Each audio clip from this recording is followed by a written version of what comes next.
हिचा फोन कशाला आला? हॅलो, बोल की ग. काय सांगतेस? खरंच? बरोबर ठेव फोन. अगे भावाने अशी काय येड्यागत पळत आलेस? माझ्या पोराचा गुडघा फोडलास. अहो, आता मी जी तुम्हाला सांगणार आहे ते ऐकून तुम्ही बियाडच होणार आहे सा. असं काय झालंय बायको? अहो, काय सांगू तुम्हाला, रवींद्र वस्त्र निकेतन मध्ये रक्षाबंधन निमित्त लाडक्या बहिणीसाठी ऑफरच ऑफर लागले त्या आणि साड्यांच्या खरेदीवर ऍक्टिव्हा स्कूटी पण भेटणार आहे, ती पण फ्री मध्ये. आता 100% माझा किस्सा फटतोय. अगं काय सांगतेस सुनबाई? गावावर की लवकर. ए भाड्यावर गाडी काढ. चल लवकर आपण आवरूया. हॅलो पिल्या, मी रवींद्र वस्त्र निकेतनला शॉपिंगला चाललोय, तू पण ये. ओ सासूबाई, हे बघा रवींद्र वस्त्र निकेतन आणि हीच ती गाडी जी आपल्याला ऑफर मध्ये भेटणार आहे. बया भारी आहे की गाडी. सुनबाई गाडी घेतल्याशिवाय घरला जायचं नाही. अहो, आज चला, खरी ऑफर तर आज चालू आहे. चला लवकर. चल.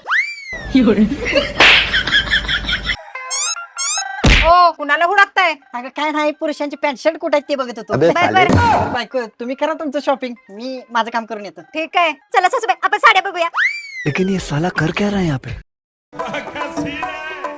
अगं सुनबाई इथल्या एवढ्या भारी भारी साड्या बघून मला तर चक्करच यायला लागली बघ. ओ सासूबाई, चक्कर येऊन कशी चालेल? आपल्याला ढेकभर साड्या घरला घेऊन जायच्या त्या, लक्षात आहे ना? होय होय. चल ना.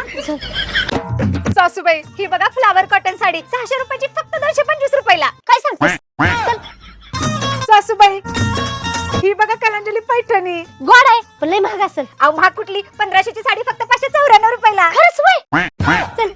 और अभी तो रुको. ओय, ही ब्राइडल डिझायनर साडी कशी वाटली? एकच नंबर. ही लयच असेल. अहो, लय कुठलं? 1800 ची साडी फक्त 594 ला. होय का? ठीक आहे. सुनबाई मला पण गाऊन घे की. अहो, मग विचारताय काय? अल्फाइन स्मोकिंग कॉलर कुठला बी गाऊन घ्या, फक्त 700 रुपयाला 3. खरंच नाही. ओ, सोडा ती इथनं, चला. अगे भावाने इथं चपला घुसर तू भरायलेस वी, घरात पोत भरलंय की. अहो, 396 रुपयाला 2 चपला. तेवढे जीन्स वर वगैरे घालायला भारी आहे की, एवढी शायनिंग. होय सांगतोस, मग मला पण उचल 2-3. क्लायमॅक्स अभी बाकी. सासूबाई, शॉपिंग तर लयच भारी झाली बघा. पण ते नव, माझा नवरा कुठे गेला बोंबलत? चल हुडकूया त्या भाड्याला. चला. तेरा तो गेम बजाना. अगं ए भवाने, इथं माझ्या नवऱ्या बरोबर काय करतेस? ओ काकू, तुमचा काय तर गैरसमज होतोय. ह्यो तुमचा नवरा नाही, माझ्या दीदीचा बॉयफ्रेंड आहे. भाड्या घरी भागवायचं नाही. हे चालू करायला लागलं. तेरी बहन को हट बे. कौन है बे तू? हट.